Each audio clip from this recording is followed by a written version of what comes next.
Make sure to like and subscribe when Saturdays come up the blades.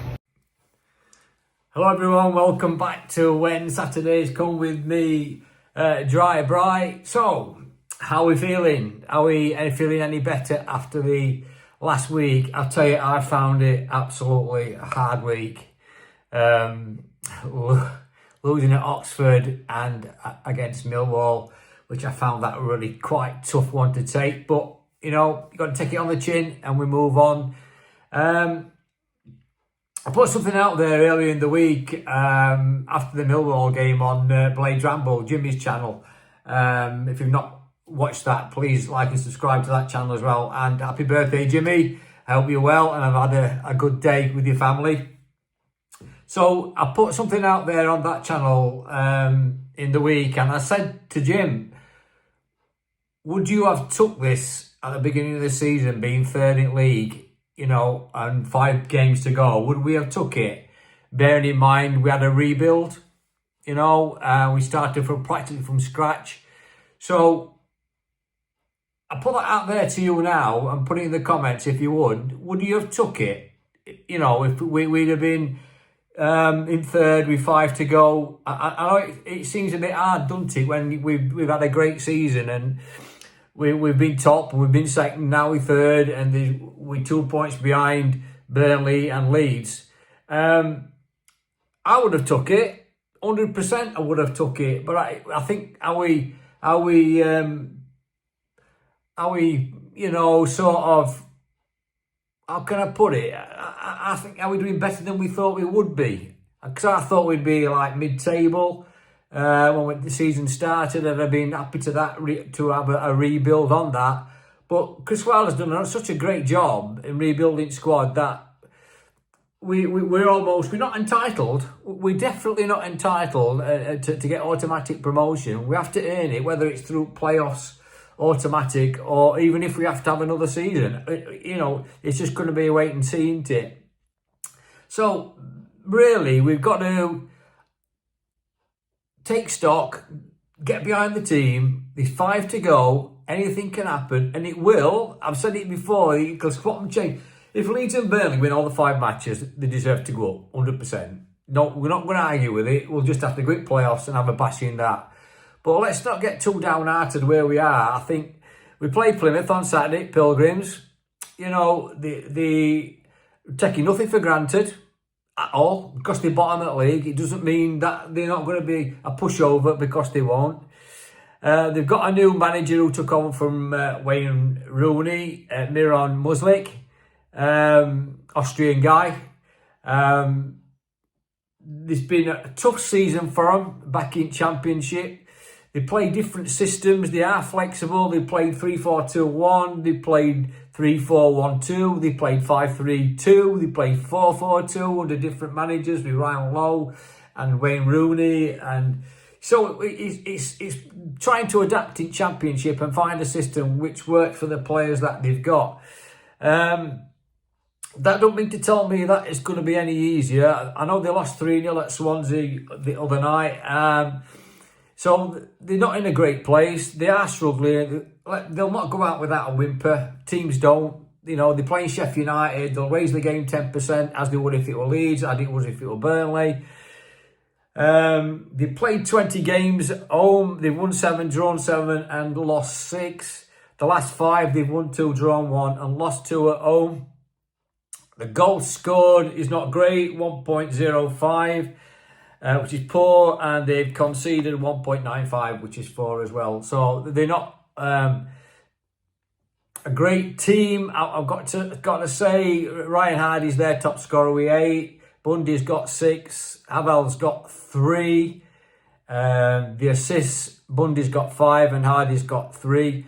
So, you know, they're not a great scoring team. They will concede, obviously, because they're bottom at league. They concede more. The goal difference is -39. It's tough for them.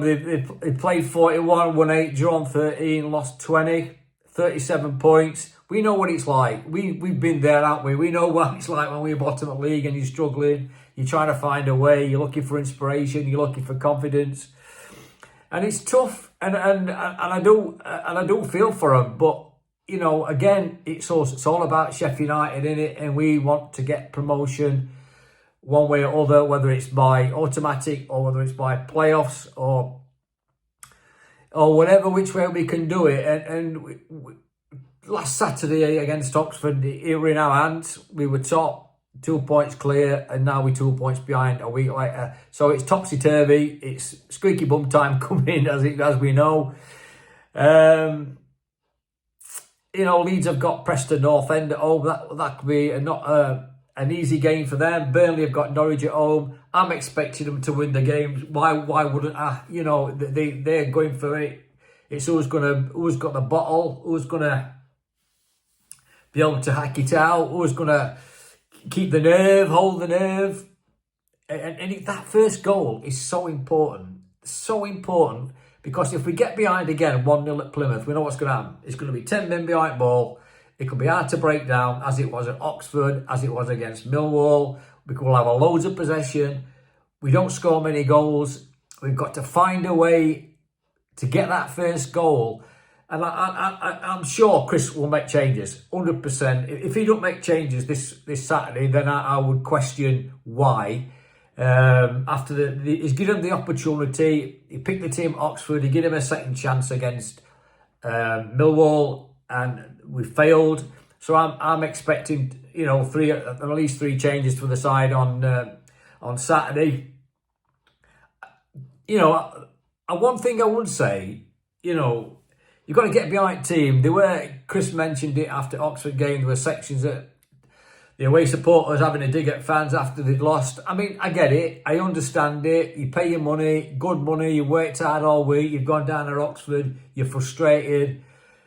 You've had a beer, maybe, had a bet, lost it, and all that. All them things come into it, and it's very frustrating for us fans in it. But you're entitled to your opinion. We all are, and nobody likes losing, and I hate losing. And it spoils my weekend, and I've had it spoiled my week all week. And it's been a tough one to take. But I'm optimistic. You've got to be optimistic. Keep the faith. You know, get behind the team, or whoever's going down there. Just get behind the team. Don't give them any hard time. Whether it's just be patient. You know, we'll get it right one way or other. And the players will be wanting to do it. They're not going to go to Plymouth and think, oh no, we might lose. We might this. Positive attitude. That's what they've got to have. They've got to go on that pitch and leave it all out there, 100%. You've got to. You know, it's no good coming off that pitch if we'd have done that, and if we'd have done that, shoulda, coulda, woulda. Not gonna happen. It can't happen. You've got to do it. I'd be brave. I'd go for the win, 100%. I know it's hard to say you can't win, don't lose. One's better than nothing. But at this point of the season now, we're chasing the 2 points behind. We need the 3, don't we? And I've got to say, I think we need the 3. And nothing will change me from that. I'll be extremely disappointed if we can't go to Plymouth and bag 3 points and come away with a victory and keep pressure on Burnley and Leeds. Burnley have got an early kick-off, so we'll know what's happening before we kick off. Whether it's good or bad, whether it's an advantage or not, it's irrelevant. I think we need to win. We have to take care of ourselves. We can't be relying on anybody else other than ourselves, can we? It's really important that, and I don't know, excuse me, I don't know whether he'll bring O'Hare in. I think he'll play O'Hare instead of Brewster. I think he'll probably play if Berrington Diaz has not recovered from that horrific tackle, by the way, he got from Millwall's left back other night. He didn't come out for the second half, whether he'll have recovered enough to play on Saturday. I weren't impressed with Ixaki when he come on anyway. On neither was anybody else. I don't think, you know, the subs on, even if he'd have changed it on Wednesday, would it have made any difference to the result? I don't think so. We want to score if we'd have carried on playing till next weekend. Never mind on Wednesday night. I think we got it wrong. We looked anxious on Wednesday. We looked frustrated. But it's no point in looking back anymore. It's gone. It's finished. I don't want to dwell on it anymore. It's done me head in all week. So I can't. Honestly, I hate it. But listen. Let's be positive. Let's be optimistic. Let's hope we can get down to Plymouth and get the 3 points and keep the pressure on the other 2. Look, I've had some great comments this week, by the way, even from Millwall fans. I've tried to kept it unbiased as best I can, be humble when we win, when we lose, and all the rest of it. They are a team not many people like. Millwall, whether you do or whether you don't, I'm appreciative of all the positive comments I've had from the Millwall fans, from the comments that I made in the video. So thank you to them. Thank you to all you lot for subscribing. It's been fantastic, honestly. I'm really enjoying what I'm doing at the minute, and it's been good. Whatever the channel's going, I really appreciate it. So thank you for that. Chris Wilder's doing a presser later. I don't know if it could be later today or tomorrow morning. I might put it on if I get a chance to put it on. If not, I'll do an after-match reaction after the Plymouth game on Saturday night. Let's hope it's an absolutely positive one for us Blades to crack on and see what happens. Let's hope we can. I hope it changes. It probably will. It might not. I don't know. But anyway, okay. We'll take it as it comes, and we'll play it by ear. So thank you again. Please like and subscribe. Up the Blades, and I'll chat to you later. Have a great weekend, and let's hope we can get 3 points and get back on track on Saturday.